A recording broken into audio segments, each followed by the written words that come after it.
Olá pessoal, hoje nós vamos começar mais um elemento de máquinas, um elemento de fixação que são os rebites. Tá? Então nesse primeiro vídeo nós vamos aí fazer a introdução desse assunto, falando sobre a união permanente e a caracterização dos rebites. Bom, a gente vai falar várias coisas nas próximas aulas, está começando por esse conceito de união permanente até defeitos de rebitagem, né? Então vamos passo a passo aí para falar com vocês sobre esse assunto. Então, primeiramente, lembrar vocês o conceito de união removível e permanente, né? Então, vocês estão lembrados que até agora, com relação a elementos de fixação, nós vimos então os parafusos, porcas e arruelas, que são formas de união removível, ou seja, eu posso apertar e desparafusar, né, essa união que eu uni de uma maneira bastante fácil, né? Então eles são removíveis, esses elementos, né? Existe um outro tipo de elemento de fixação, que são os elementos de fixação permanente, em que eu não consigo facilmente retirar, né, esses elementos de máquina uma vez instalados, sem que eles fiquem inutilizados, ou seja, sem destruir esses elementos, né? Basicamente existem dois métodos de união permanente, que são os rebites e a solda. Tá? Nessa aula nós vamos então estudar os rebites, que são os elementos mecânicos utilizados também em uniões permanentes. Aqui a gente vê uma foto, né, um equipamento típico que os rebites são os aviões, né? A gente vai ver isso aqui mais em detalhes. Então, assim, algumas perguntinhas, né, para instigá-los, né? Então, assim, ó, puxa vida, né? Se eu tenho uma união que eu posso desfazer quando eu quero, qual que é a vantagem, então, de usar uma união permanente, né? Que eu não consigo desfazer isso aí facilmente, né? Será que o rebite é uma coisa que está presente no meu dia a dia? Já pensaram nisso? Né? Existe mais de um tipo de rebite? Será? Né? Será que eu consigo fazer a rebitagem em casa? Né? Como que eu sei e eu calculo quantos rebites eu preciso para unir duas peças? Né? Então essas e algumas outras questões intrigantes a gente vai ver nas próximas aulas. Então, para começar a abordar esse tema de união não permanente, para que serve isso? Né? Então, vocês estão lembrados nas últimas aulas sobre parafusos e porcas, a gente viu o ensaio, né, de vibração que é feito em arruelas, né, para ver qual é a arruela melhor, em que situação. E a gente viu que esse conjunto porca, parafuso e arruela, com a vibração, eles se soltam muito facilmente, né? A gente viu esse ensaio mostrando isso, né? Então vocês imaginem a situação de uma aeronave, né, que aí numa altitude de cruzeiro está viajando aí a 10 mil metros de altitude, né? Então a gente acontece dois fatores que interagem entre si. Né? Um deles é a vibração provocada pela turbulência do ar quando ele passa pela fuselagem da aeronave. Né? Então isso aí provoca uma vibração muito grande, né, nos seus componentes, tanto na fuselagem como nas asas também, que é a fuselagem, né, e no motor e tudo mais. Né? Então existe uma grande turbulência, né, nesse escoamento do ar pelas partes da aeronave. Outro fator importante é o seguinte: quanto mais a gente sobe na atmosfera, né, menor é a temperatura. Né? A ponto que a 10 mil metros de altitude, que é uma altitude de cruzeiro de uma aeronave, né, que faz a rota nacional, ela chega até a menos 50 graus, quer dizer, é muito gelado. Né? Esses dois fatores são fatores preponderantes aqui de desaperto de junta removível, né, parafuso e porca. Né? Tanto a turbulência, que a gente viu no ensaio de vibração ali nas aulas passadas, como a variação de temperatura, né, que provoca dilatações e resfriamentos, né, que causam afrouxamento, né, das uniões parafusadas. Tá? Outra questão importante é o seguinte, né? Você imagina uma aeronave, né, que a gente tem vidas em jogo, né? Então qualquer falha no equipamento, numa junta, né, se um parafuso solta, né, você está colocando vidas em risco, né? Então eu tenho a questão de segurança, é muito importante, né? Quer dizer, então eu não posso correr o risco de um parafuso me soltar e me causar algum prejuízo aqui na minha aeronave, né? E outra coisa é o seguinte, né? Tem algumas situações em que eu já sei que eu não vou precisar jamais desmontar, né? Ou isso vai ser uma operação muito rara, né? Só com uma manutenção, né?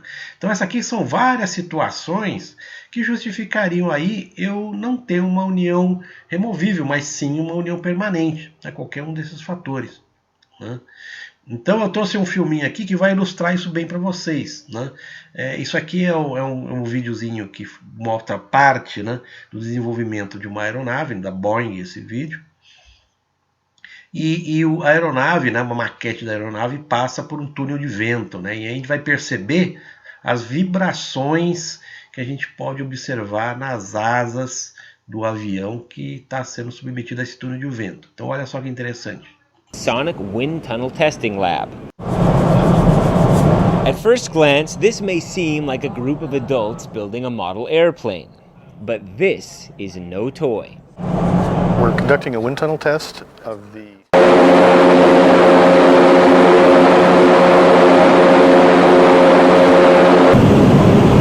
And helping to prove the new winglet's ability to create those improvements, this is where an exact scale replica of the MAX is put through a battery of tests that makes for the most accurate results possible. And in this case, those results came back just as predicted. In the end of our wind tunnel was to design it in 14, build it in 15, fly it in 16, and deliver it in 17. Sonic Wind. Então a gente pode perceber bem claramente a vibração na ponta da asa ali, né? Isso acontece com toda a fuselagem dos aviões aí, né? Então olha só, gente, né? Em uma situação que alguma desses fatores aqui podem ser intervenientes aqui, ó, pode justificar então uma união permanente, né? Ou quando as condições operacionais são sujeitas à vibração, né?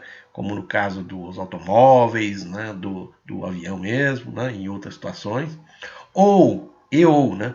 Quando as condições operacionais são sujeitas a significativas variações de temperatura, né? Como nós ilustramos também no caso dos aviões e também nos automóveis, né? Então, imagina, a gente bota o carro depois de ter andado vários quilômetros, você não consegue botar a mão no motor, né? Porque está muito quente. Então as variações de temperatura são bem grandes também. Quando a segurança é um fator crítico, então eu não posso correr o risco de afrouxar uma união parafusada, por exemplo, né? Quando eu tenho, por exemplo, risco de acidente com vidas ou perda material muito grande. Ou quando não está prevista a desmontagem em condições normais de operação, né? Qualquer um desses fatores aqui, ó, pode justificar então a utilização de uma junta não permanente, ou seja, através de rebite ou soldagem, por exemplo. E aqui eu tenho 3 aplicações bastante típicas, né, na indústria aeronáutica, né?